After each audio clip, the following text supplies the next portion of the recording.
I've made a lot of videos detailing how fake gurus are running rampant and swindling money out of vulnerable consumers by selling terrible courses or getting them to buy into the next make money online gold rush. There are certainly victims with these fake gurus, and some students lose tens of thousands of dollars.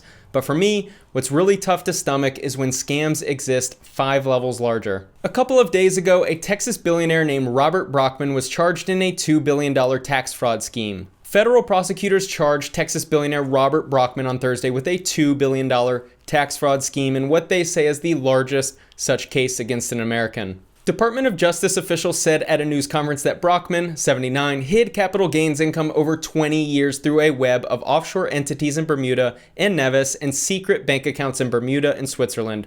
Prosecutors announced that the CEO of a private equity firm that aided in the schemes would cooperate with the investigation. The 39-count indictment, unsealed Thursday, charges Brockman, the chief executive officer of Ohio-based software company Reynolds and Reynolds Co, with tax evasion, wire fraud, money laundering, and other offenses. Unfortunately, these fake gurus have nothing on high-level frauds and scams to this level. This billionaire hid $2 billion from his income taxes.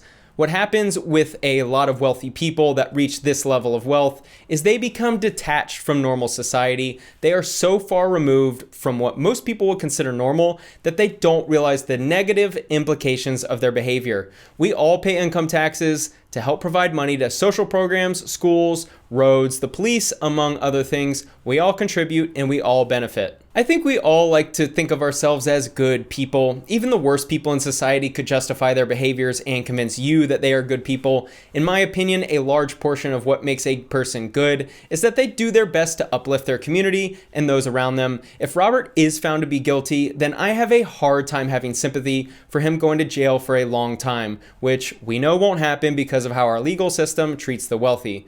Nor would I feel bad if he gets levied a penalty strong enough that he would have to pay back nearly all of his wealth to the government as a fine that would get put to better use than a third vacation home or another yacht. In order to perpetrate a tax evasion scam to the extent of $2 billion means you have to care so much about your scorecard of wealth, infinitely more than you care about the well-being of those around you. If you truly cared about your community, that $2 billion could have improved the public transportation system in your city, improved the resources for the public schools in the poor areas of town, it could provide more training to the police force, and it could provide for programs to assist with veterans. But what really happens at this billionaire level is their ego gets so big and they need to have the biggest dick in the room. And dicks are measured by wealth and net worth. People like Robert hang out in the exclusive global elite clubs where his peers are all people worth billions of dollars. The way for them to win in their circle of friends is to have the highest net worth, own the biggest yacht or the biggest fleet of yachts, or own the most exotic animal collection. You name it, it's always a competition for who has more. This is how billionaires can justify hoarding billions of dollars and not contributing their fair share to the public.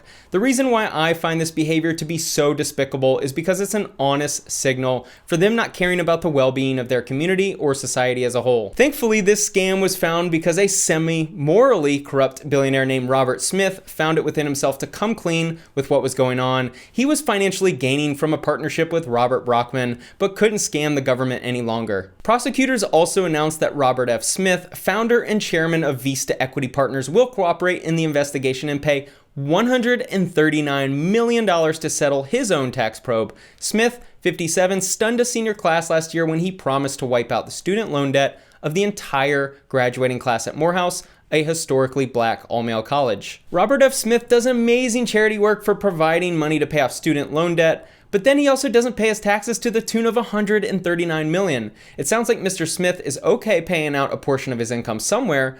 He just wants to choose. That's at least somewhat justifiable. The article mentioned that Mr. Brockman's was the largest tax evasion scam for an American, but I was curious if this happens frequently. I found an article by the IRS detailing the tax gap. The latest estimates for years 2011, 2012, and 2013 show the nation's tax compliance rate is substantially unchanged from prior years. The average gross tax gap was estimated at $441 billion per year based on data from those 3 years. After late payments and enforcement efforts were factored in, the net tax gap was estimated at $381 billion.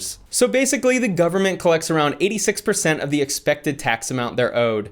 $381 billion in unpaid taxes is pretty disheartening. Obviously, this isn't as simple as people are just scamming the government and holding $381 $381 billion in their bank accounts.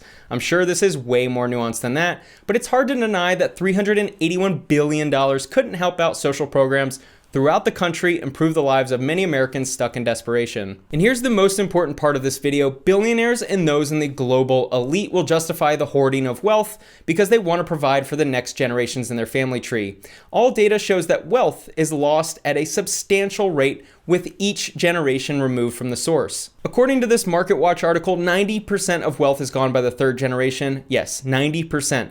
9 out of 10 wealthy families who hoard money for their kids and their kids' kids will have the wealth completely gone by the third generation. Even 75% of the wealth is gone by the second generation. Michael Cole, the president of Ascent Private Capital Management at US Bank, who has worked with clients worth $75 million or more for decades now, says he knows why. Often, it's because of failures in trust and communication between family members. Cole says wealth often breaks down family trust and relationships. There is no benefit to anyone by hoarding wealth, Mr. Brockman and wealthy billionaires. Wealth is only appreciated when it's earned, and typically when it's earned over a long period of time. The cliches of athletes, entertainers, musicians, lottery winners going broke exist for a reason. Fast wealth, or wealth that doesn't feel earned, will be gone as fast as it came in.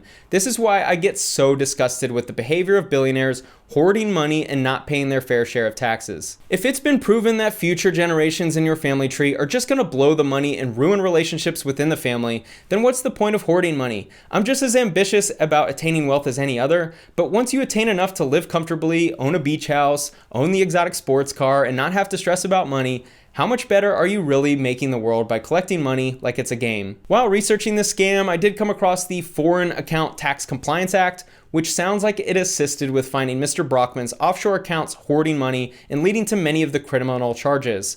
I don't want to make this video any longer, but I think that it's a good step in the US putting an end to wealthy billionaires hiding their money in offshore accounts and storing for a rainy day. Thanks so much for watching.